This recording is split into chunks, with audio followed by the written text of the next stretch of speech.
মুসলমান ভাইরা,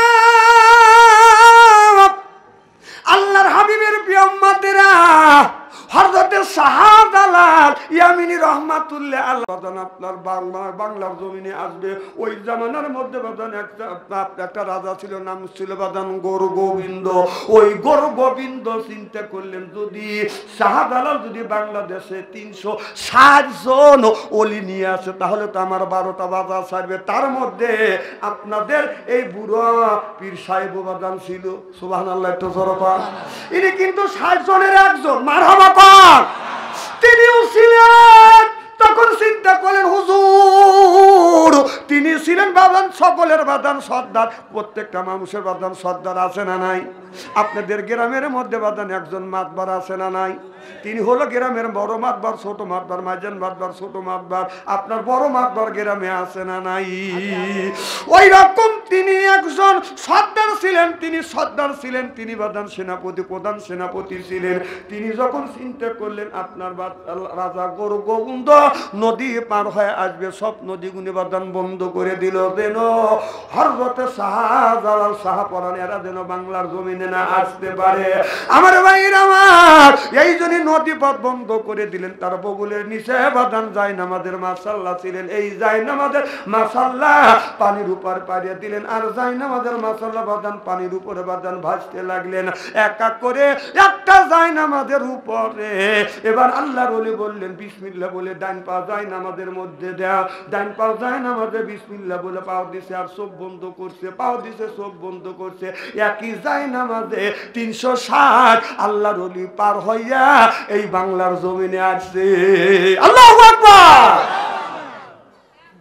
আমি দেখছি কত ওলিরা পানির উপর বাদান হেঁটে গেছে, যাই নামাজ পড়ে হাইটে গেছে, আপনার মাছের উপরে সোয়ার হয়ে বাদান চলে আসছে। আমি দেখছি ইতিহাস গুণী বাদান পড়ছে। আমি চিন্তা করলাম, আমি দেখি আমি নামাজ কালাম তো কম পড়ি নেই, বহুত নামাজ কালাম পড়ছি, রোজা তো কোনোদিন ছাড়ে দেই নেই, নামাজ তো জীবনে একক তো কাজা করি নেই, দোয়া কালাম কোরআন তেলাওয়াত হাদিস তো আমি কম পড়ি না।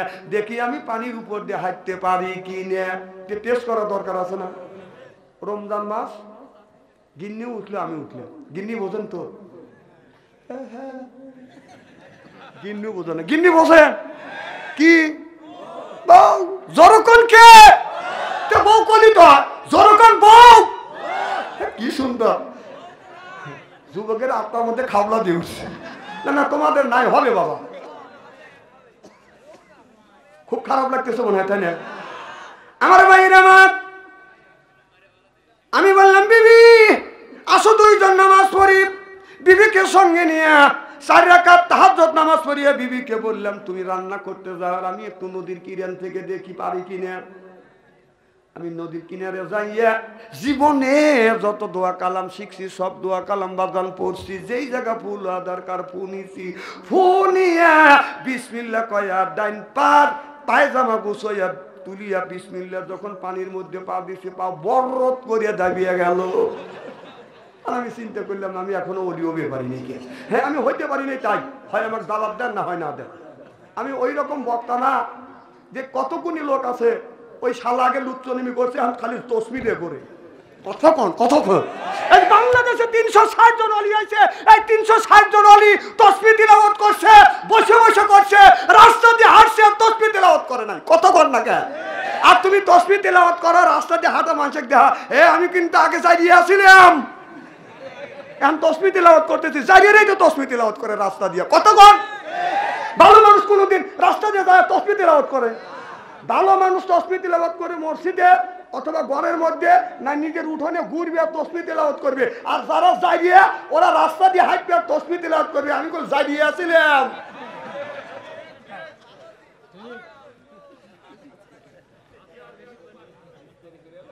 কি খারাপ লাগতেছে?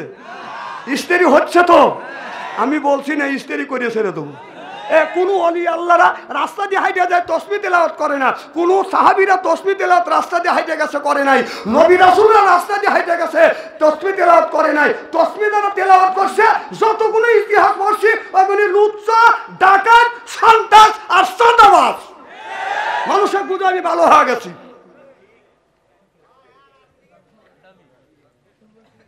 কি কি ও তসবিহ টিপতে আমি কি তসবিহ টিপা মানা করতেছি? কথা কয় না। কি কারণ নিষেধ করছি? কথা করবেন, মসজিদে করবেন, বাড়ির বসে করবেন, না উঠোন দিয়ে ঘুরবেন আর করবেন, রাস্তা দিয়ে দেবেন, মানুষকে বুঝবে আমি খুব অলি আল্লাহ হচ্ছি। হ্যাঁ, বদমাইশে টাকা পাও না, এগুলি বাদ দাও, মানুষের ঠকানো বাদ দাও।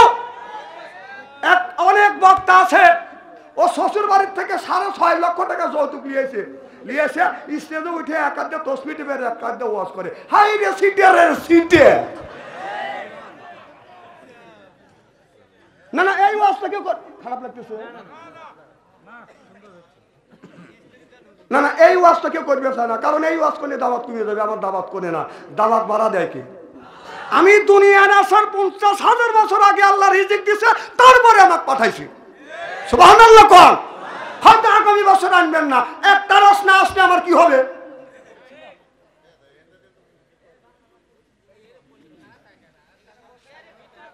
দাঁড়ান, যারা তারা আছে দেখেন, যারা তারা আছে ধ্যান করে কেন করে, তারাই খালি বলবো বাবা বসেও চলে দেবে, আব্বু একটু বসো, এবার দান বসো, এবার বসো না কেন, চলে যেতে চলে গেলে দেখছেন। হে ওষুধ আমি জানি, খালি ওদের খালি বলবেন যে বসো, তাই পিছনে এগুলি নাই। ওরা খালি তালে রয়েছে যে কোন মহিলা কোন দিয়ে যায়, ওই তো কয়েছে যে এখানে খারাপ থাকবো, তুই অন দেশ গেলি, আমি কুত্তর মতো পিস যাবো। কথা কথা কর, কুকুর হা বাদ দাও, তুমি কে মেয়েদের পিছনে করো? আবার কয় যে চাচা হেনা কোথায়? হেনা কোথায়? হেনা হেনার জায়গা যাচ্ছে, হোনার বিয়ে হয়েছে, হেনা জামাই বাড়ি চলে গেছে, এই জন্য বাড়িঘর সাজাইছে। তা চাচা সত্যি করে কও, বাড়িঘর কিসের লেগে সাজাইছে? হেনা কোথায়? কত হেনার বিয়ে হয়ে গেছে। না চাচা, বাড়িঘর কিসের লেগে সাজাইছে? আমি মুসলমানি লিছি।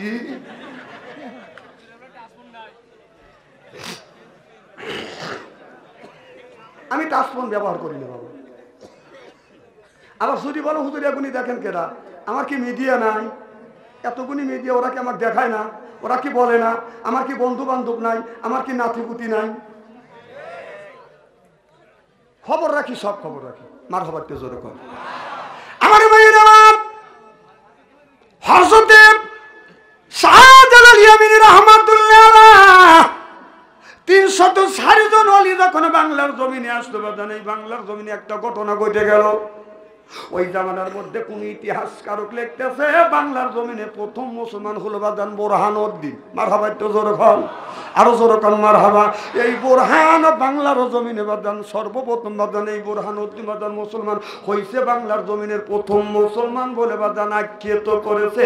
আর আমাদের জামানার মধ্যে ছিল, এখন বাবাজিরা দেখছে কিনা আমি জানি না, আগেকার মানুষ কিন্তু বাদান ধুতি পরছে। আমি আবার আব্বার কাছে শুনছি হিন্দুরাও ধুতি পরছে, মুসলমানকে বাদান ধুতি পরাইছে।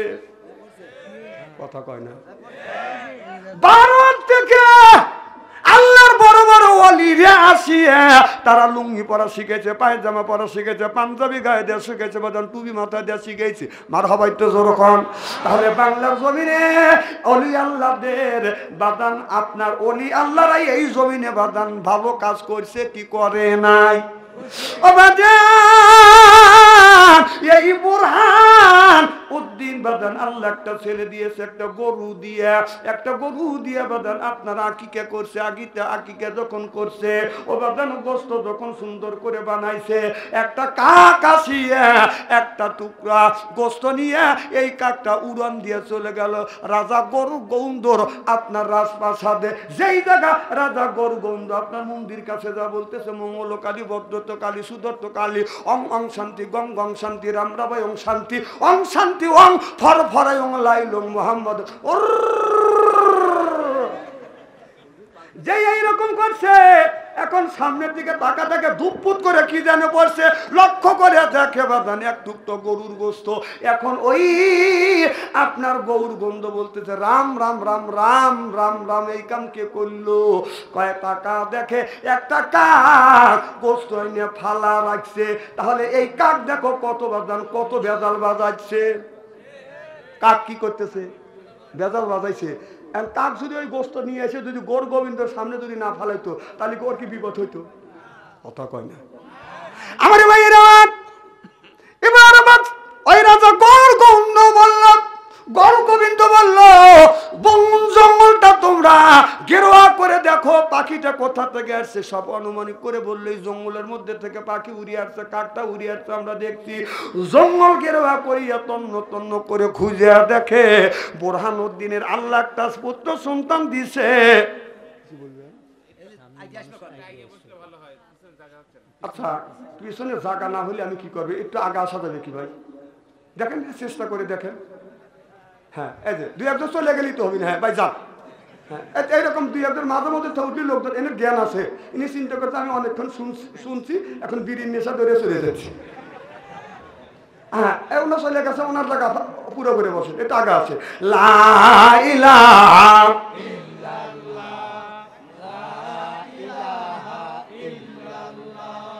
লা ইলাহা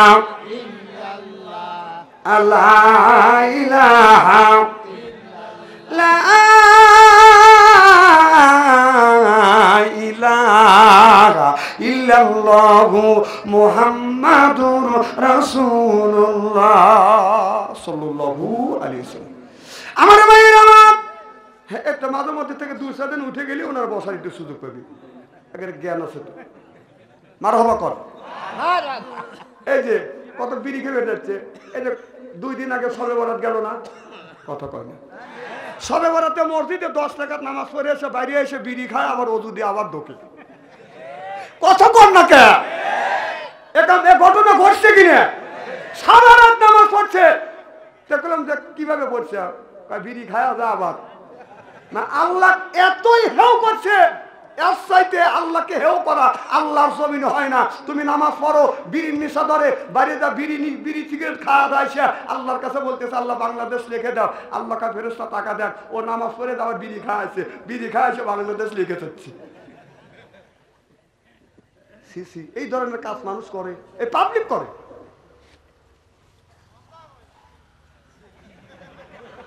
উনি কয়া জিনিসটা শান্তি পেলে ভাই আর একটা বার কর না না, ওটা একটা বলছে ওনার আত্মা শান্তি ভাই, আর একটা বার বলেন। হ্যাঁ হ্যাঁ তুমি কর, মারহাবা কর। কি জানি বলতেছে, খুব খারাপ লাগতেছে নাকি? কি জানি বলতেছিলাম আমার ভাইরা। এবার বন জঙ্গল ঘেরা করলেন, কাক তো বেজাল বাজাইয়া খালি কা কা কা করতেছে। আমাদের দেশের এক কাক ছিলেন বেজাল বাজাইয়া মামুর বাড়ি লয় করে পলা আছে। এখন ভালো মানুষ দেশের মধ্যে গুড়ি খাচ্ছে, বেজাল তো বাজাইছে। হে খেলা হবে, খেলতে হবে, তুমি তো খালি খেলা হবে কয়া। তুমি তুই তো আরামে পালাইছ, আর আমরা যারা তোমার পিছনে আসছিলাম এখন গুড়ি খাওয়া লাগতেছে আমার। কথা কম, কিন্তু খেলা হবে। তুই খেলার টিম দিয়েছে, তুই পলালি কে? হ্যাঁ টিমের সময় টিম দিবার পরে পলানোর সময় আগে বলেছে তোকে আমরা দালাল রাখছিলাম যে খেলা হবে ডাকো, আর এখন তুই যা মামুর বাড়ি পড়া বিপদে হন আমরা। না না আমি কি রাজনীতি ওয়াজ করতেছি নাকি? না না অত ঠেকা পড়ছে কেমন রাজনীতি ওয়াজ? আমার ভাইরা, মুসলমান ভাইরে, এবার কাক কা করিয়া বাজানে আপনার গোস্তটা জমা দিয়ে খালি কা করতেছে, খেলা জমা দিছে। এবার রাজা গৌর গোবিন্দ বাজান বনটা বাজান ঘেরোয়া করছে, সৈনিক দিয়ে ঘেরোয়া করিয়া সারা বন তন্ন করে খুঁজে দেখে বোরহানুদ্দিন ছেলে হইছে এই জন্য আকিকে দেওয়ার জন্য বাজান, আপনার আকিকে দেওয়ার জন্য গরু জবাই করছে আর গোস্ত বানাইছে, রান্না বাড়া হয়ে গেছে বাজান, খানা পিনা বাজান হচ্ছে।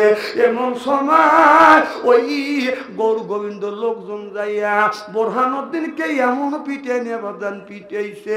পিটানোর পর রাগ সহ্য হয় না, বোরহানুদ্দিনের কলিজার টুকরা সন্তানকে বাজান ধরিয়ে নিয়ে আসিয়ে ওই রাজা গৌর গোবিন্দ আপনার মন্দিরের কাছে যা বাজান তাকে হত্যা করছে বাজান, তরবারি দিয়ে বাজান গলা কেটে ফেলছে।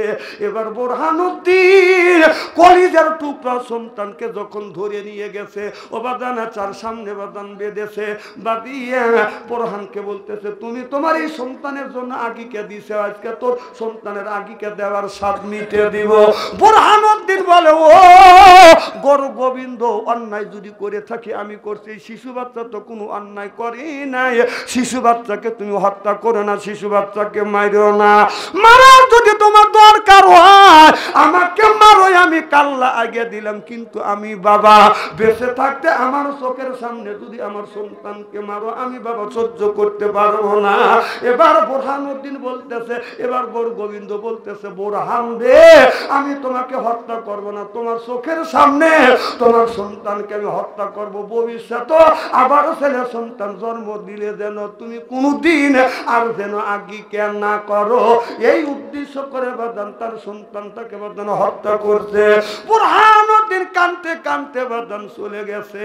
এবার হযরতে শাহপরান শাহজালাল এরা বাদান 100 আপনার 360 জন আল্লাহর ওলি আপনাদের এই পীর সাহেব সহ বাদান আসিয়ে ওই জায়গা বাদান হাজির হয়ে গেছে।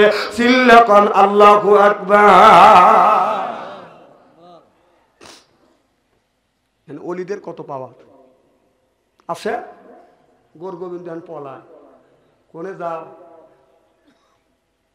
মানে নদীর যাচ্ছে ওপার পারোয়া, কোথায় যাস মামার বাড়ি, বাংলাদেশে থাক, দৌড় করে ধরছে, এতগুলি মানুষ মারছে, গৌর গোবিন্দ শেষ। মারহাবাতে জোরে কর। গৌর গোবিন্দ এত অত্যাচার করছে এই বাংলার জমিনে, আমার ভাইরা ওই দিকে যেতে চাই না।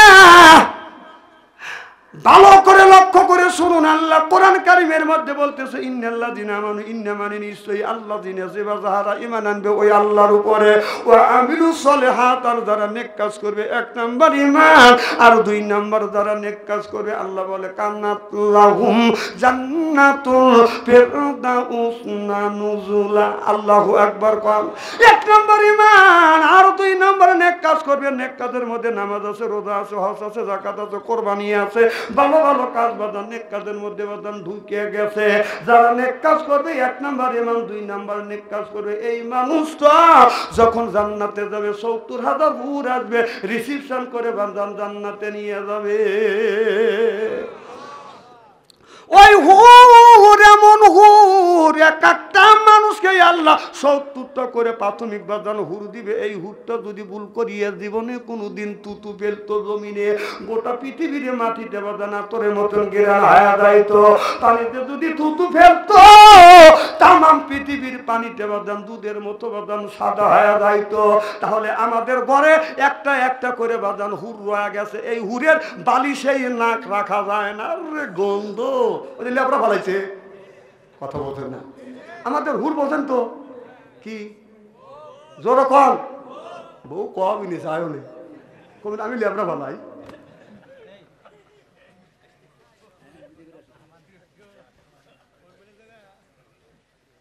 যাওয়ার মতো তো রাস্তা নেই।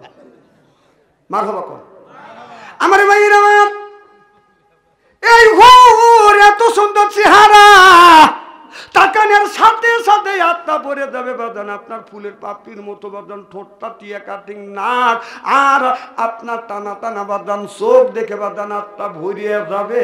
ও বাদান হুরের দিকে বাদান টাকা থাকবে। আর আমাদের দেশে কাজা কিছু বাদান হুর আছে, আপনার ঠোঁটে লিপস্টিক লাগাইয়া, আপনার চোখে আয় বুড়ি মা খাইয়া, শর্ট কামিজ লাগাইয়া রাস্তা দিয়ে যায়, কয় এই যে আমার এসে এই দেখো দুনিয়া ভুলে যাবে, হায় দুনিয়া ভুলে যাবে। বাংলার হুরেরা,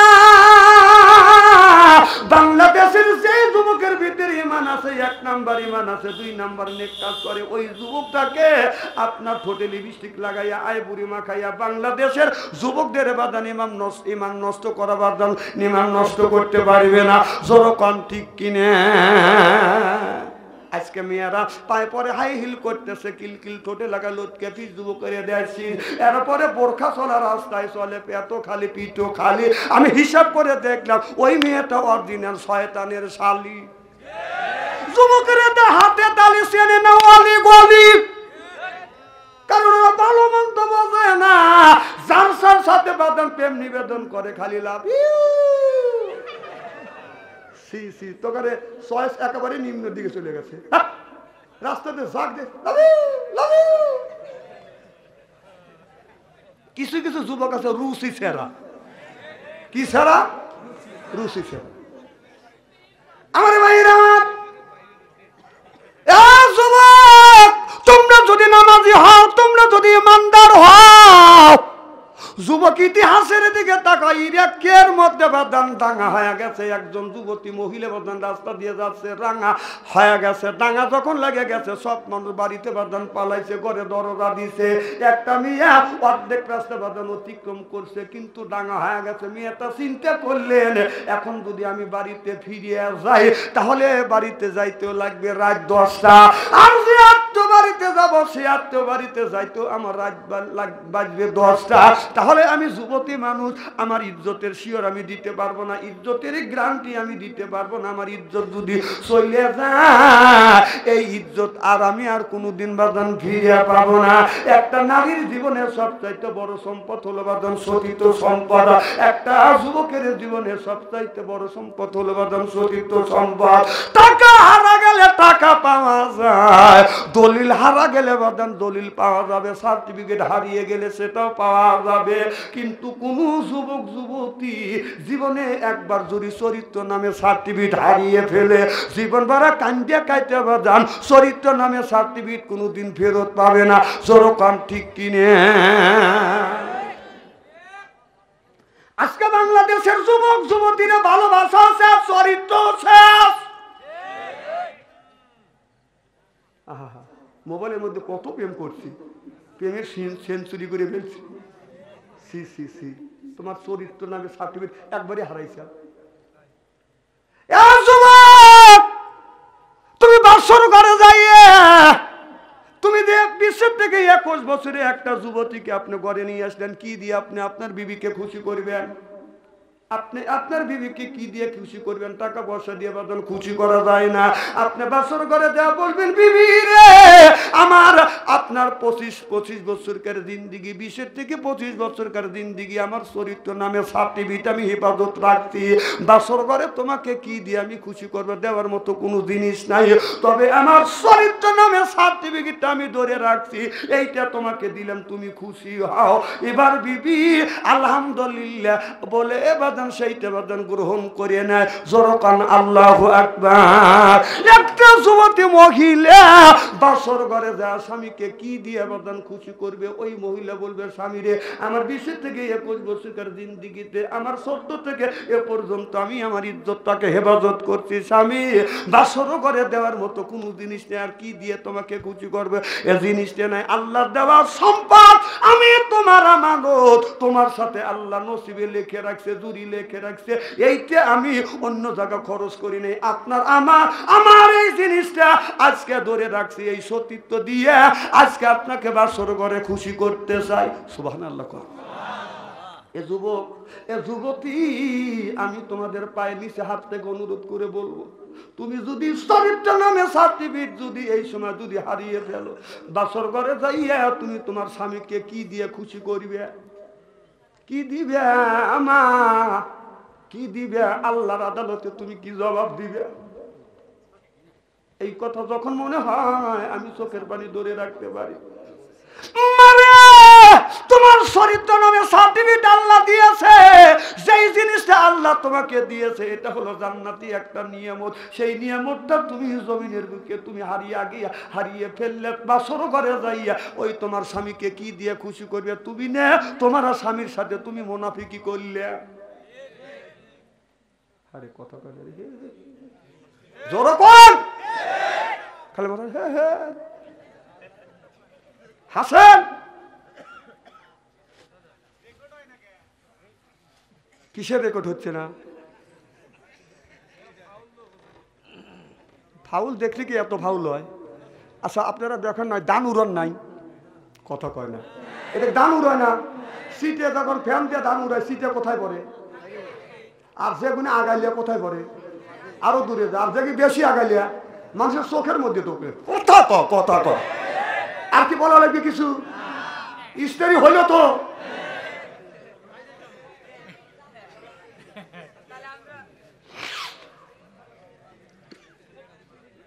ওয়াজটা কি বুঝতেছ বাপ?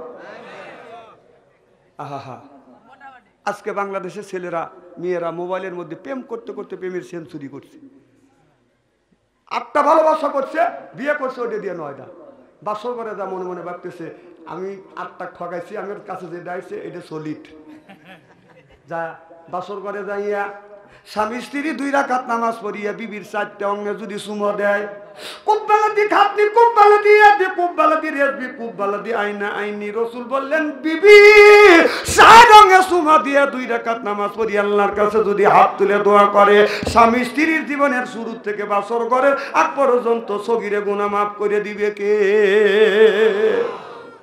আপনার ওই স্বামী। পিছনের লোক দাঁড়ায় আছে, ওই যে মাঝে ফাঁকা আছে। আমি কারু করে করছি, এরা তো কানে শোনে না, কানে না শুনলে আমি কি করব?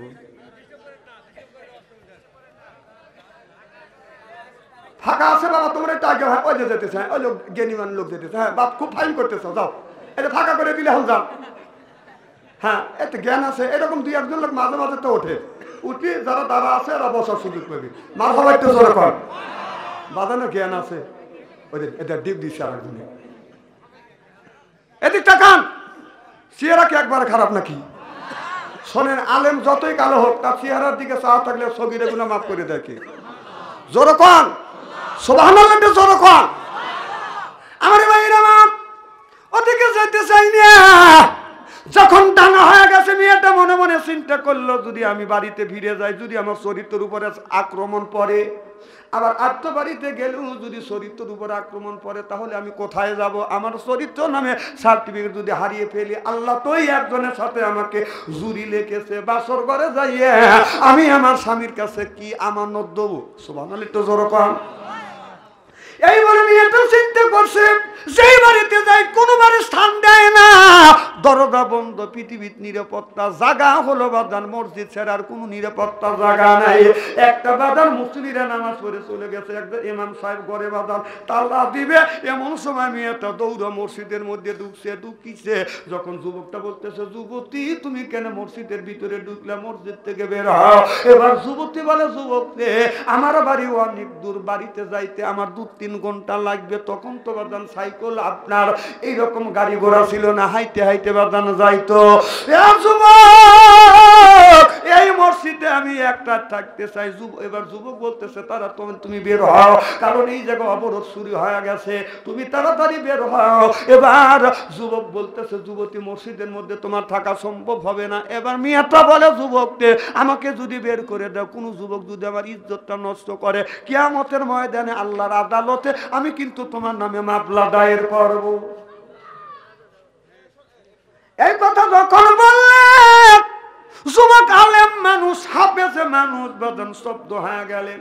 বলে, যুবতী তাহলে তুমি মসজিদে থাকো, আমি তালা দিলাম। এবার মেয়েটা বলে যুবককে, তুমি যে আমাকে তালা দিয়ে রাখে যাবে মসজিদের মধ্যে, আমি মহিলা মানুষ একা একা থাকবো, আমি কেমন করে থাকবো? আমার কি ভয় করে না?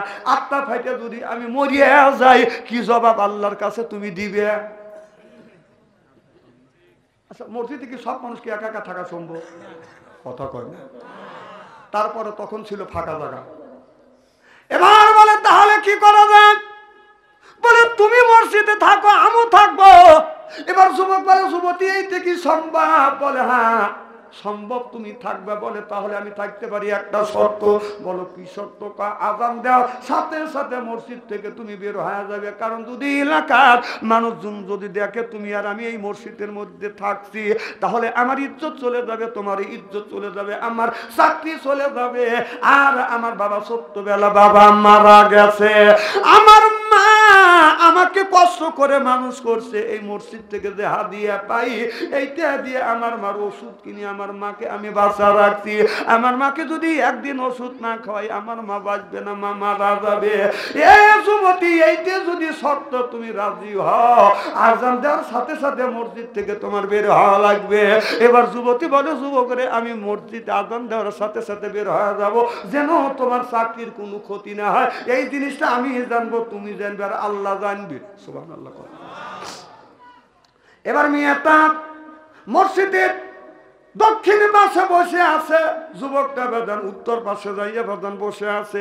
এমন সময় শয়তান তো বেদান বসে নাই, শয়তান ধোঁকা দিছে। যুবক, একটা সুন্দরী মহিলা মসজিদের মধ্যে এসে তোমার কাছে ধরা দিছে, হেলায় সুযোগ হারায়ও না, কেউ জানবে না, তুমি তোমার মনের আশা পুরো করো। শয়তান যখন বারা দোলা দিচ্ছে তে নফসের সাথে বাদান যুদ্ধ করতে করতে যুদ্ধ করিয়া পারিয়ে উঠছে না। এবার যুবকটা নফসকে বুঝায়, নফসরে এই পৃথিবীর মানুষের আগুন অনেক বেশি, তুমি যদি এই মহিলার সাথে আমাকে জিনা করাতে চাও তাহলে আমার হাত আগুনের মধ্যে পোড়াবো। নফসের সাথে এরকম করে লড়াই করতেছে। একটা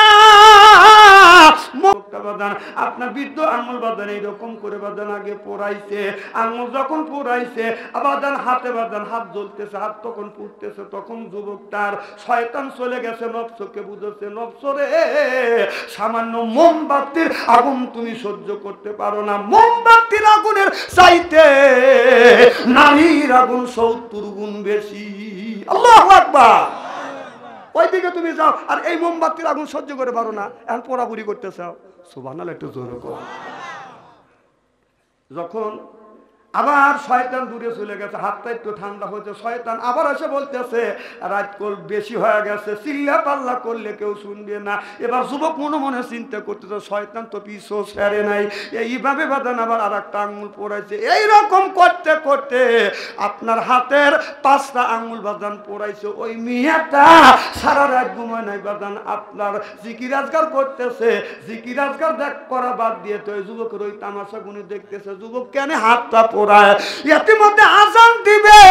যুবক বলে যুবতী তাড়াতাড়ি তুমি বের হয়ে যায়, এখন আমি আজান দেব, আজান দিলি মানুষ আসবে, মানুষ যদি তোমাকে আমাকে দেখে আমার ইজ্জত চলে যাবে, চাকরি আমার চলে যাবে, আমার চাকরি যায় তাতে দুঃখ নাই, হাদিয়ার অভাবে টাকার অভাবে আমার যদি ওষুধ পানি কিনে না দিতে পারি আমার মা মারা যাবে, আমি বাবা হারাই ইতিম, আরো অল্প বয়সে মা হারাই ইতিম আমি হইতে চাই না।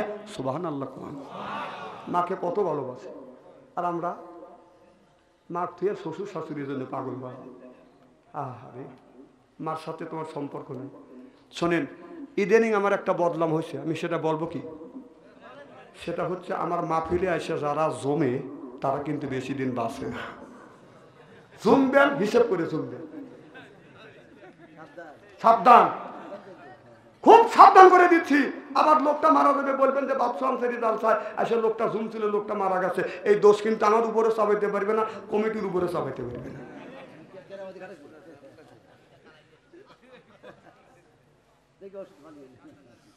খুব খারাপ লাগতেছে ভাই, মার হবা কর। আমার ভাইরা যুবতী বলতেছে যুবক আমি যাবো না, যাইতে পারি তোমার হাতের 5টা তোমার হাতটা আমাকে দেখাও। এবার যুবক বলতেছে যুবতী আমি কেন তোমাকে হাত দেখাবো, আমার হাত তোমাকে কেন দেখাবো? কয় হাত যদি না দেখাও, এই যে বের হয়েছিলাম আমি আবার ঢুকলাম। সুবহানাল্লাহ, এই যে বের হয়েছিলাম আবার ঢুকলাম, তো চাকরি আগে খাওয়ালে। এবার যুবক বলে যুবতী আবার হাত দেখো। হাতটা দেখছে 5টা আঙুল পুড়িয়ে গেছে। যুবতী হাতটা ধরতে চায়, কেন তুমি অন্য মহিলা আর আমি পরপুরুষ, তুমি কেন আমার হাত পরে ধরবে? কয় তোমার হাত দেখতে চাই। কেন তুমি আমার হাত দেখবে? কয় তোমার হাত পুড়ে গেছে। কয় আমি হাত পরাইছি, ভালো হয়েছে, তুমি চলে যাও। এবার যুবতী বলতেছে যুবক রে হাত কিসের জন্য পরাইলে আমাকে বলতে হবে? কয় তো কেন আমি বলবো? কয় যদি না বলো বের হয়েছিলাম আমি আবার ঢুকলাম। কথা বুঝতেছেন না? যুবক কয় না মহা যন্ত্রণা পড়ে গেল। এবার যুবক বলে যুবতী রে শুনতে যদি চাও আজটা তোমার কারণে আমার হাতের 5টা আঙ্গুলটা আমি পরাইছি। এবার যুবতী বলে আমি কি অন্যায় করছি তুমি হাত পরাইলে? বলে যুবতী তুমি একজন যুবতী মহিলা, আমি একজন যুবক ছেলে, তোমারও যেমন যৌবন আল্লাহ দিছে আমারও একটা যৌবন দিছে, কিন্তু তুমি যখন মসজিদের দক্ষিণ পাশে বসে আছো আমি উত্তর পাশে যখন বসে আছি, শয়তান আমাকে ধোঁকা দিয়ে বলতেছে যুবক রে হেলায় সুযোগ হারায়ও না, মহিলা যখন তোমার ঘরে আসছে তোমার যা খুশি তাই করো, দুনিয়ার কোনো মানুষ দেখবে না। আমি এই জন্যই হাতের আঙ্গুল পরাইছি। আবার যখন জ্বালা যন্ত্রণা হইতে শয়তান সরিয়ে গেছে, আবার যখন হাত ঠান্ডা হয়েছে শয়তান এসে আমাকে ধোঁকা দিছে। এইভাবে 5 বার ধোঁকা দিছে, 5টা আঙ্গুল আমি পরাইয়ে ফেলছি। যুবতী যাও, চলে যাও। যুবতী আর কোনো কথা বললো না বাদান। যুবতী বাদান চোখ বন্ধ করে বাদান বাড়িতে চলে গেল। বাড়ি যাই আমি তার কথা কয় না, খাবার খায় না। তার মা বাবা বাইরে জিজ্ঞেস করে কি হয়েছে? কয় আমার সারা সারে সর্বনাশ হয়েছে। বলে কি হয়েছে? কয় ইরাকের ভিতরে দাঙ্গা হয়েছিল, আমি পালাবো, আমি আত্ম বাড়িতে যাবো, যাইতে পারি নাই, বাড়ি ফিরে আসবো তাও যাইতে পারি নাই, আমি একটা মসজিদে আশ্রয় নিছি, আর ওই যুবকটা আমার সারে সর্বনাশ করছে।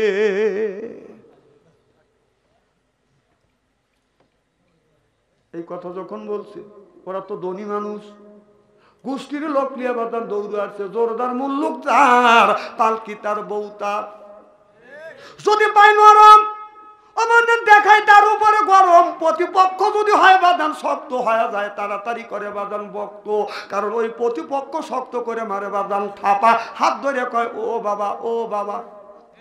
শক্তর বক্ত নরমের সোম, জোরকান ঠিক কিনে। যাহার মাথায় আছে তেল ভাই, যাহার মাথায় আছে তেল ভাই, তেল বসে তাহার মাথায়। বাংলাদেশে বসত করা দায়, টাকা জোরে যাচ্ছে যাহার, লাঠির জোরে আছে যাহার, সেই গ্রামের নেতা হয়। লাঠির জোরে যাচ্ছে যাহার, সেই গ্রামের প্রধান হয়। বাংলাদেশে বসত করা দায়। একটা ধনী ছেলে আর গরিবের ছেলে মারামারি করছে। গরিবের ছেলে যদি পান্থা পাতার কাইলে জিরেও খায়, ধনী ছেলে বক্সের মাঝে শীতও পড়ে গেছে, ও কান্নাকাটি করতে বাদ চলে গেছে, যা বলতেছে আব্বা অমুক গরিবের ছেলে আমাকে মাইরে কিছু থই নাই, ওর বংশের মধ্যে গোষ্ঠীর মধ্যে 15-20 খান লাঠিয়া ছিল, স্বাস্থ্য যেটা তো ভাই, এই ফকিনের বেটা এত বড় সাহস, কে কোথায় আছিস, ধর ধর ফকিনের বেটা গাছকে শেষ করে ভালাবো। কথা কয় না, কারণ রুশে গেছে মারবে। আর এই পক্ষে গরিব হলেও লাঠির জোর আছে, এমন 50 খান লাঠি, তখন বলতেছে লাঠি ভালা দে, আল্লাহ বিচার করি। কথা কি বুঝতেছেন? যদি দুর্বল হয়তো কি করতো, বাইরে শোয়াইতো, যেই দেখছো ওই পক্ষতে বেশি, তখন কয় আল্লাহ তোর কাছে ছেড়ে দিলাম, তুই বিচার করিস, আল্লাহকে আমার ঠেকা পড়ছে। দুর্বল হলে তো বাইরে শোয়াইতে। কথা কম। আমার মায়ের আমার এবার মেয়েটা বলে আমার সারে সর্বনাশ করছে, দৌড়ে আসছে। আমি যুবকদের জন্য, এই জন্য যুবকদেরকে বলবো, যুবক তোমরা মেয়েদের প্রেমে পড়ো না। অনেক যুবক আছে বয়স হলো বাদান 15 বছর, কিন্তু বিয়ের উপযুক্ত হয়েছে, মা বাবা বিয়ে করে না। ছেলের বয়স 25 বছর, ছেলে বিয়ে করতে চায়, মা বাবা বিয়ে করায় না। না না, কেন আপনি বিয়ে করেন না? ছেলেকে কেন বিয়ে করেন না? কি কারণে করেন না? ছেলে তো বিয়ে করতে চায়, আবার কয় যে বিয়ে করাবো, ও নিজের পায়ে দাঁড়াতে পারে না, না তোমার পায়ে দাঁড়ায়। আমাকে খাবে কি? তোমাকে কি রিজিকের ম্যানেজার বানানো হয়েছে? রিজিকের মালিককে, জোরকনকে।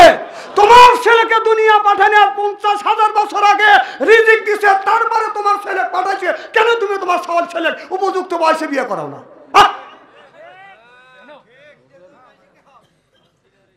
তুমি যে বিয়ে করাচ্ছ না, ছেলের বয়স 25 বছর, ও মোবাইলের মধ্যে প্রেম ভালোবাসা করে যত অন্যায় করবে, এই অন্যায় কিন্তু 3 ভাগে ভাগ হবে।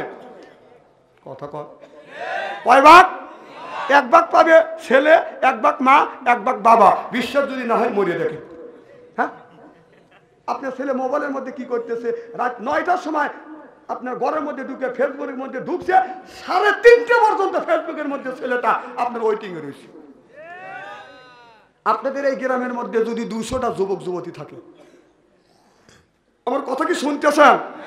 200টা যদি যুবক যুবতী থাকে, রাত 12টার পরে আপনি মেসেঞ্জারের মধ্যে ঢোকেন, ফেসবুকের মধ্যে ঢুকে দেখেন, যদি 200টা যুবক যুবতী থাকে, তার 150টাই রাত 12টার পরে লাইনে রয়েছে। কথা কম। ও কি করতেছে? তাহাজ্জুদের নামাজ পড়ে মোনাজাত করতেছে। কি ভাবছে? হ্যাঁ, এই যে রাস্তা দিয়ে হাইতে গেলে যুবকেরা ফাঁকা জায়গায় একা একা বসে এখনই কি দেখতেছে, কি করতেছে? ধ্যানে বসে। হ্যাঁ, ধ্যানে বসে যে আমার বাপ দাদা 14 গোষ্ঠী মারা গেছে, গজবের ফেরেশতা কবরের মধ্যে কি রকম করে ভূত হইতেছে সেইটা দেখতেছে। না না, ভূত খাওয়ানোর জন্য চেষ্টা করতেছে। হ্যাঁ,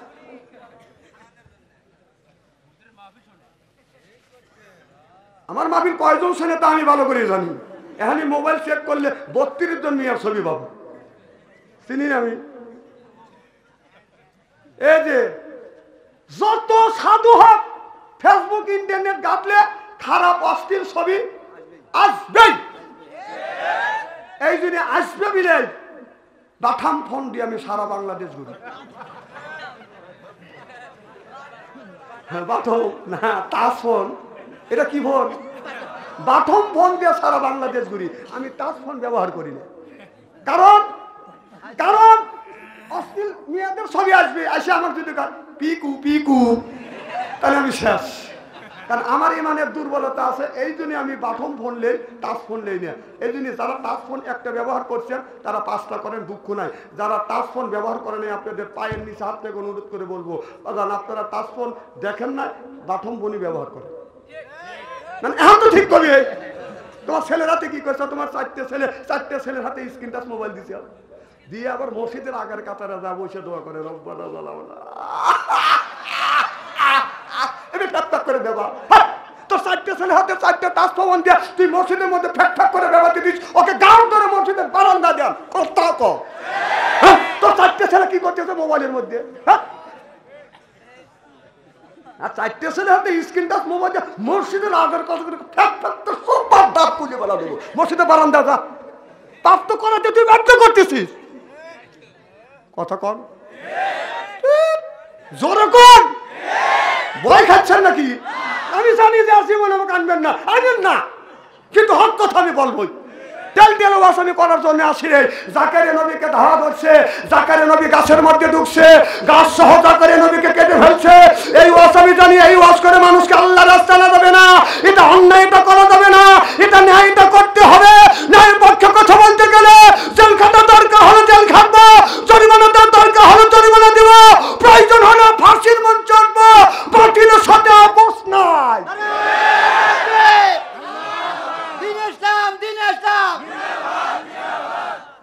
এখানে তাকবীর দেওয়া লাগবে না, কালুয়া কাদের হাতে তাকবীর দিও যাও, তোমার আমি চিনি না।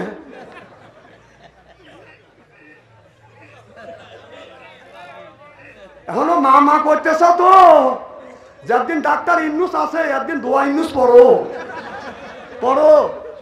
আবার হুমকি দিছে, উনি তো মরছে, ওনার তো অত খারাপ কাজ করে নাই, খারাপ কাজ করছে তার পরিষদরা। অতপর হে চিন্তা করছে তো আমার তো জীবন নিলে শেষই। এই দিনে মাঝে মধ্যে হুমকি দিবে আর ওর অনুসরণ করে যেই বাড়াবে আবার বাংশ শুরু করে দিবে। এইভাবে ওয়াতে মার খাওয়ানোর চেষ্টা করতেছে সেই। ওকে আর জীবনে বাংলাদেশে আসবে, মা আবার 16 তারিখে আসবে, আর মানে তোমরা বাড়াবে আবার গুটবে ছাত্ররা যাস। এখন মা করতেছে, মার কথা বলে জয় বাংলা খুব কবের পারো, আর আল্লাহর নাম নিতে পারো না। আল্লাহু আকবার কর, 16টা বছর আল্লাহু আকবার ধ্বনি ওরা শুনতে পারে না। কে আল্লাহ কি বলছে? ইসলাম, ইসলাম ছাড়া অন্য কোন তন্ত্রমন্ত্র, জাতীয়তাবাদ, ধর্ম নিরপেক্ষ মতভেদ মানা যাবে না। কথা কার? কেউ যদি মানে অহুয়াফিল আখিরাতে মিনাল খসেরিন, আখিরাতের আদালতে ওই লোকটা বিপদের কাতারে দাঁড়াবে। তাহলে তুমি মুসলমানের বাচ্চা, তুমি সে দল করছো, ওই দলের নারায়ণ তাকবীর তুমি কোথায় তুলে কত কর না কেন? নারায়ণ তাকবীর বলে তোমার কাজ আলাদা করছে কেন? এর মানে হলো তুমি মুসলমান না, মুসলমানের চিহ্ন নাই। কথা কও, কথা কও।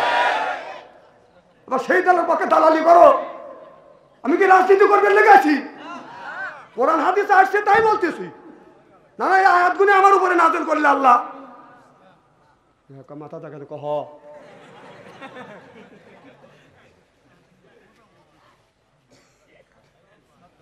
ভালো ভালো মারা যেতে হবে, কই মরতে হবে। গোটা জিন্দেগীর হিসাব কার কাছে দিতে হবে? জোরকান কার কাছে? বাহ, আমরা যে দলগুলি ছোটবেলা থেকে করে আসছি, ওই দলের নেতা নেত্রীরা কোনোদিনও বলে নাই বাবা নামাজ পড়ো, কারণ নামাজ পড়লেই তো খারাপ, ওদের পথে যাবে না। কতক্ষণ একটা নেতা নেত্রী কি বলছে নামাজ পড়ো? এই তোমরা নামাজ পড়ো না, নামাজ বাধ্যতামূলক পড়ো। বরং আজানের সময়, আপনার আজানের সময় ওদের বক্তৃতা চলছে, মসজিদের আজান বন্ধ করে দিছে, এরকম রেকর্ড বাংলাদেশ হয়ে গেছে। না তা দিছে, এখন তো করতেছে, তখন তো কর নাই না। কলি তো বাচ্চা অন্তরিত জেলটা ঠিক মতোই খাচ্ছে। এখন কল ফাইন করে চাষা দেখাইতেছে, তখন কল দেখাবার পারে নাই।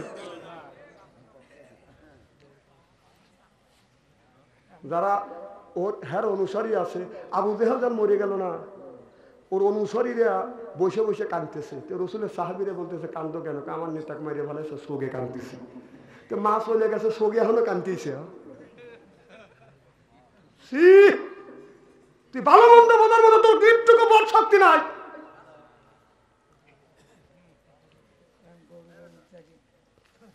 আমার মায়ের আমার, হ্যাঁ ওই যে রাগ করতেছে, এখন দোকানে যাই ও শোনা লাগবে না, ঠিকই করছি। দেখছো দেখছো, ওই দেখো টাটকা ওয়াজ সঞ্চরি করে, মিলিয়ে দেয়, মার হবা কল, ওই যে দেখতেছি। তেনালা নাই, তেনালা নাই, এখানেই আছে, বাইসেই করে দিবার পারি আমি, কিন্তু করবো না। ধৈর্য ধরো, খালি দোয়া ইংলিশ পড়তে থাকো। যদি কোনোদিন ইটের ডেল দিয়ে থাকো, পাথরের ডেল খাওয়ার জন্য রেডি থাকো, থাকো। এই কয়া গেলাম একটা কথা, একটা কথা বলে গেলাম। আমার ভাইয়েরা, আমার মুসলমান ভাইয়েরা, আল্লাহর হাবিবের উম্মতেরা ভালো করে লক্ষ্য করে শুনুন, আমলের নিয়তে বদন শুনতে হবে। এইবার এই মেয়েটা যখন বলছে ওর ভাইয়েরা আসিয়া কোনো শোনা নাই, যুবকটাকে ডাক দিচ্ছে মসজিদের ইমামকে, কয় আমি বলাও শেষ, এমন বারে বাদান বাইরে আইছে, বাদান বাদান আপনার অজ্ঞান করে ফেলছে। যুবকটা যখন অজ্ঞান ছিল, তখন জ্ঞান ফিরে গেল।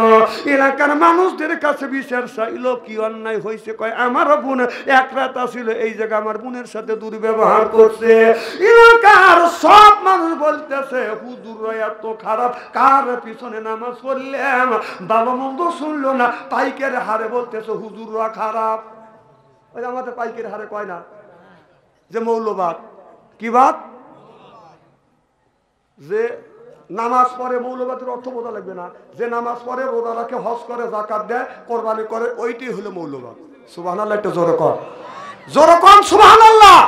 তাহলে আপনি কি নামাজ পড়েন? কথা কয় না। নামাজ কি আমরা কম বেশি পড়ি কিনা? জোরে কর, পড়ি কিনা? কোরবানি করি কিনা? আল্লাহকে মানি কিনা? রোজা রাখি কিনা? হজ করে কিনা? তাহলে এইগুলো যারা করে তারা হলো মৌলবাদ। কথা কন সুবহানাল্লাহ, জোরে কর। তাহলে আমরা নামাজ রোজা পড়ি, আল্লাহকে বিশ্বাস করি, আমরা যদি মৌলবাদ হওয়া থাকি, তাহলে তুই কি বাদ তাই কর, তুই কি কর, তুই কি বাদ কর।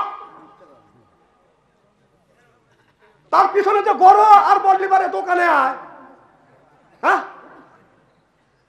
কথা আমারটা বলতেছি। মৌলবাদ মানে কি? মৌলবাদ মানে হলো যারা মূলের উপরে বিশ্বাসী, মূলকে আল্লাহ, মূলকে আল্লাহ রাসূল, মূলকে কোরআন, মূল হলো হাদিস। সুবহানাল্লাহ, জোরে কর। এটা বলা হয় মৌলবাদ। যে নামাজ পড়ে সেই মৌলবাদ, নামাজ পড়লে মৌলবাদ, রোজা রাখলেই মৌলবাদ, হজ করলে, যাকাত দিলে মৌলবাদ, আল্লাহকে মানলেই মৌলবাদ, হজ করলে মৌলবাদ। এই যে রোজ নামাজ রোজা রাখবেন, ও মৌলবাদ। আর মৌলবাদ মৌলবাদ করে জ্বর তোলো, আর তোমরা হাতে হাতে হা হা মৌলবাদ। তুমি মুসলমানের বাচ্চা হয়ে এগুলি বোঝো না। এরা মনে মনে চিন্তা করতে, এত হুজুর মৌলবাদ চন্তারি মৌল নাকি, মরা দেরি আছে। আমার ভাইয়ের আমার বললো, দেখো মৌলবাদটা কি করছে। এলাকার মানুষ বলতেছে সি সি এত বড় খারাপ কাজ করছে। এবার যুবকটা বলতেছে আমাকে এত মারা মারলে কি অন্যায় করছি? কয় গত রাতে আমার বোনের সাথে কি ব্যবহার করছিস? কয় খারাপ ব্যবহার করি নেই, আপনি আপনার বোনের ডাকে নিয়েছেন, ওই মেয়েটাকে বাদান ডাকে আনলেন। ভালো মন্দ মানুষ আছে না বাদান নাই? এলাকার অনেক মানুষ বিপক্ষে চলে গেল, অনেক মানুষ পক্ষে থেকে বললেন তোমার বোনকে নিয়ে এসো, যদি হুজুর তোমার বোনের সাথে যদি অন্যায় করে থাকে, অপরাধ করে থাকে, তাহলে আমরা বিচার দিব। এবার মেয়েটাকে বাদান হাজির করা হইল। এবার বলো যুবক, এই মেয়েটার সাথে তুমি কি ব্যবহার করছো? এবার যুবকটা ইমাম সাহেব কান্দে আর বলো, হুজুর আমি যদি অন্যায় করে থাকি, আপনি তার কাছে জিজ্ঞেস করেন, তার কাছে জিজ্ঞেস করেন আমি কি অন্যায় করব। কারণ গরিবের মেয়ে আর গরিবের ছেলে যদি প্রেম আর ভালোবাসা করে, এলাকার মধ্যে বাদান বদলাম ছড়িয়ে যায়। যখন ঠিক কিনে ইমাম সাহেবকে বলে, ইমাম সাহেব আপনি হলেন নেতা, দেখেন একটা গরিবের ছেলে আর গরিবের মেয়ে কি করছে, গ্রামটাকে নষ্ট করছে, প্রেম প্রীতি ভালোবাসা করিয়ে আপনার গ্রামটাকে নষ্ট করছে, হুজুর নিশ্চয় বিচার করেন। ইমাম সাহেব বলে এদেরকে 80টা করে বেতের আঘাত করো, গরিবের বেলায় 80 দেবাদান বেতেরাঘাত করলো। আপনার 2 মাস 3 মাস পরে দেখা গেল এমপির মিয়া আর মিনিস্টারের ছেলে গুডুর মুডুর করিয়া অবৈধ সন্তানের মা হইছে। এবার ইমাম সাহেবকে যা বলে, হুজুর গরিবের বেলায় আপনি 80টা বেতেরাঘাত করছেন, এই দেখেন এমপির মিয়া আর মিনিস্টারের ছেলে গুডুর মুডুর করিয়া অবৈধ সন্তানের মা হইছে, হুজুর আপনি নিজ বিচার করে দেন। ইমাম সাহেব তখন পাগড়ি বেড়ে আর কয়, আল্লাহ এখন কি করি, ফতুয়া দিলে আমার ইমামতি যাবি। বাচ্চু আনসারি কয়, তুই কিসের মৌলবি, আখিরাতের আদালতে তুই গুড়িও খাবি। এতে কিসের মৌলবি রে? হক কথা তুই বলতে পারিস না, ধনীর আর গরিবের বিচার সমান হবে। জনগণ ঠিক কিরা? খারাপ লাগতেছে মনে হয়, তাই না? বসে জুত পাত, এ যুবক, এ যুবক, আমি তো লাইসেন্স আছি,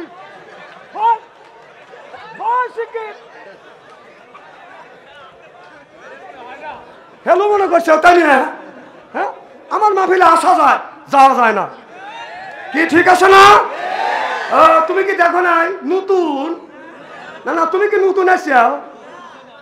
আমার মাহফিলে আসা যায়, যাওয়া যায় না, পেশাব আসলে ওই জায়গায় মূর্তি।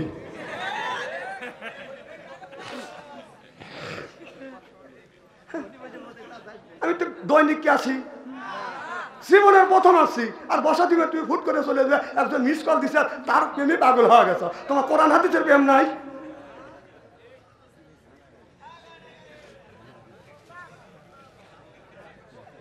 কি খারাপ লাগতেছে নাকি? না হওয়া কম, বোম বাড়ার সুযোগ নাই।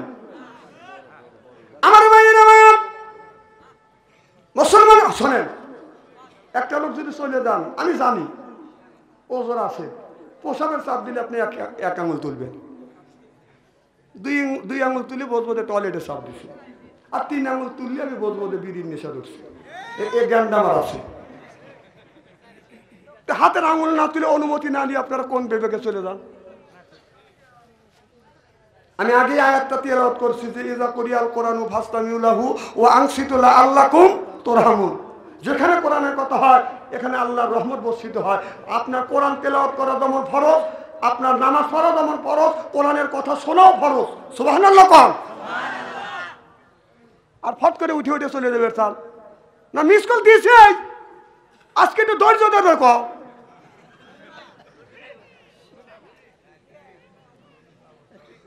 আমার ভাইয়ের আমার আর কি আধা ঘন্টা সময় দিবেন? আচ্ছা, আখিরে মোনাজাত করে যার মন মানসিকতা আছে তো নারায়ণ তাকবীর। আমার ভাইয়ের আমার এবার মেয়েটাকে যখন হাজির করা হইল, ভালো মন্দ লোক কাছে বলতেছে, মা তুমি বলো এই যুবকটা তোমার সাথে কি ব্যবহার করছে? বলে এই জায়গা যখন ডাঙা লাগছে, ইরাকে ডাঙা লাগছে, বাড়িতে আমি যাবো, যাইতেও আমার রাইত হবে, আসতেও রাইত, আত্মীয় বাড়ি যাইতেও রাইত হবে। চিন্তা করলাম রাস্তা দিয়ে যদি যাই আমার ইজ্জত নষ্ট হবে, এই জন্যই এইভাবে আমি মসজিদের মধ্যে ঢুকছি। এই যুবকটাকে বললাম আমাকে মসজিদে স্থান দিতে হবে। যুবক বলেন আমি আপনাকে স্থান দেব না। আমি যুবকটাকে বললাম, যুবক রে, আমি যদি আমাকে যদি বের করে দেয়, এখানে যদি জায়গা না দেয়, আমার ইজ্জত যদি চলে যায়, ইজ্জত যদি কেউ নষ্ট করে, কিয়ামতের ময়দানে আল্লাহর আদালতে আমি তোমার নামে মামলা দায়ের করব। হুজুর এই কথা বলছি, যুবকটা আমাকে জায়গা দিছে। আমি মসজিদের দক্ষিণ পাশে বসিয়া আর যুবকটা উত্তর পাশে বসিয়া আমি তাকা তাকা দেখলাম এই মোমবাতি জ্বলাইয়া মোমবাতি জ্বলাইয়া আপনার হাতের আঙুল পাঁচটা এরকম করে পড়াইছে। আমি যখন মসজিদ থেকে বের হয়ে যাব, যুবকের সাথে চুক্তি, আজান দেওয়ার সাথে সাথে মসজিদ থেকে বের হয়ে যাব, তাহলে কেউ দেখবে না। আমি বললাম, যুবক আমি মসজিদ থেকে বের হব কেন, তোমার হাতটা তুমি পড়াইলে? যুবক বলতে চায় না। তারপরে যুবক বলল, যুবতী হাতটা পড়াইছি, ঘরের মধ্যে তুমি একজন যুবতী মহিলা শয়তান বসে না, শয়তান আমাকে ধোঁকা দিচ্ছে, তুমি সামান্য সুযোগ হারায়ও না। এই মেয়েটার তুমি যা খুশি তাই করো, তুমি হেলাই সুযোগ হারায়ও না। এই জন্যই শয়তানকে তাড়ানোর জন্য নফসের সাথে লড়াই করে করে 5টা আঙ্গুল পোড়াইছে। এই যুবকটা আমার জন্য 5টা আঙ্গুল পোড়াইছে, আর এই যুবকের সাথে যদি আমাকে বিয়ে না দাও, এই যে আইসি আর আমি বাড়ি যাব না। সুবহানাল্লাহ, এটা জোরে কর। তখন কয় যে আন্দাজে এসে যে মারলে এখন তোমার বোন কয় কি, কয় তুমি এই কথা, তুই তো এই কথা বলছিস, আমি বলছি এই কথা না বললে তার সাথে তুমি আমাকে বিয়ে দিতে না। যুবকের সাথে যদি জীবনে বিয়ে করি, এই যুবকটাকে বিয়ে করব, এর মতো ভালো মানুষ, আল্লাহর ওলি মানুষ আল্লাহর জমিনে হয় না। আমার কাছে এই যুবকটা হলো আল্লাহর ওলি, আল্লাহর ওলি। আল্লাহু আকবার কর। এবার ওই যুবকের সাথে যখন বাজান বিয়ে হয়ে গেল, যুবকটাকে এমন মারা মারছে, বাসর ঘরে যাইয়া যুবকটা চোখের পানি ফেলে দিয়ে দিয়ে কান্দে। আর ওই যুবক যুবতীর সাথে কথা কয় না, কি স্বামী তুমি বাসর ঘরে কথা বললে না কেন? বলে স্বামী রে, আমি অন্যায় করছি, ভুল করছি, আপনার পা পরে ধরলাম, আপনি আমাকে মাফ করে দেন। স্বামী আপনি মার খাইছেন আমার জন্য, আমি যদি এই কথা যদি না বলতাম আমি আপনাকে পাইতাম না, আমি ভুল করছি, আপনি আমাকে মাফ করে দেন। আর আমার জন্য যদি আমার জন্য আপনি মার খাইছেন, আমি পিটাকে দিলাম, যত খুশি মাইরে আপনি প্রতিশোধ নেন। এবার যুবকটা আলেম মানুষ হাতটা টান করে দেয়, বিবি রে আমার আমার হাত আর তোমার পিঠ নেয়া, বিবি হাত আগে দিলাম, তুমি আমার কাছে আসো। এবার যুবকটা হাত টান করে দিছে, মেয়েটা দৌড়ে আছে, স্বামীর বুকের উপরে বাদান মাথা ঠেকাইছে। এবার যুবকটা মহিলার বাদান চুলের উপরে চুমো দিছে, আপনার 2টা গালে 2টা চুমো দিছে, কপালে চুমো দিছে।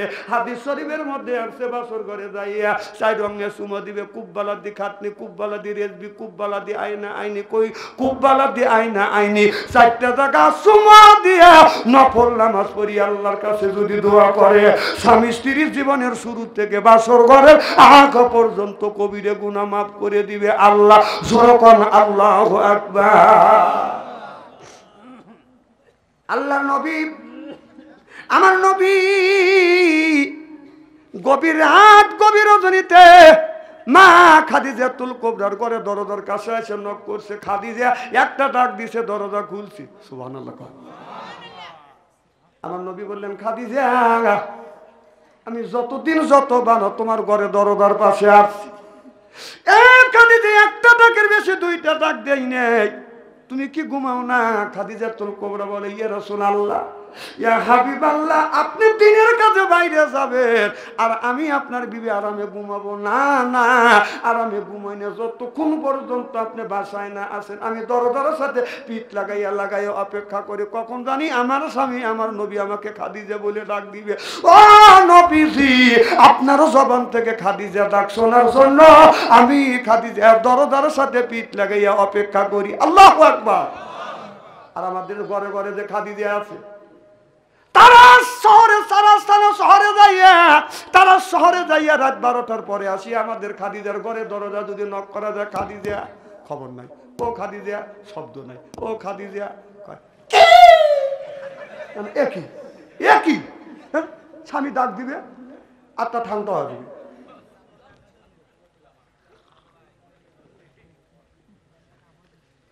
এ ভাই,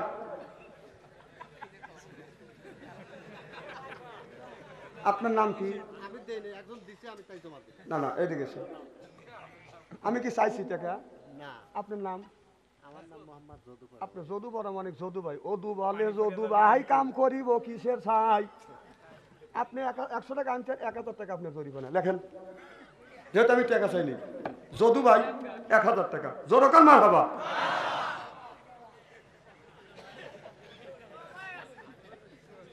খুশি হয়েছে? নারায়ে তাকবীর, যদু ভাই, যদু ভাই, যদু ভাই না অদু ভাই, 1000 টাকা কান মারহাবা। আজকের এই মাহফিল কবুল হোক আল্লাহর দরবারে, এটা কি আপনারা চান? কারা কারা চান? আমি তাকবীর দেব, হাত তুলে দেখান, নারায়ে তাকবীর। হাত টান টান করেন, টান টান করেন, চক্ষু দুটো বন্ধ করেন, বলেন বিসমিল্লাহির রহমানির রহিম। এই বলে দুই হাত দুই পকেটের মধ্যে দিবেন। যার কাছে 1000 আছে 500 দিবেন, 500 আছে 100 দিবেন, 100 আছে 50 দিবেন। টাকা আছে, দাবি আছে, টাকা নাই, দাবি নাই, হাত দেন। আর 10 জন ব্যক্তির কাছে 10,000 টাকা চাই, আর একজন ব্যক্তির কাছে 10,000 টাকা চাই, 5 জন ব্যক্তির কাছে 5,000 টাকা চাই, 1000 করে 10 জন ব্যক্তি চাই। তাড়াতাড়ি দেন, আমি আপনাদের জন্য দোয়া করব, এরপরে আসল ওয়াজের কাছে চলে যাব। আসেন ভাই, দেন কে আছেন? 1000 টাকা কে দিবেন? 1 মণ ধান।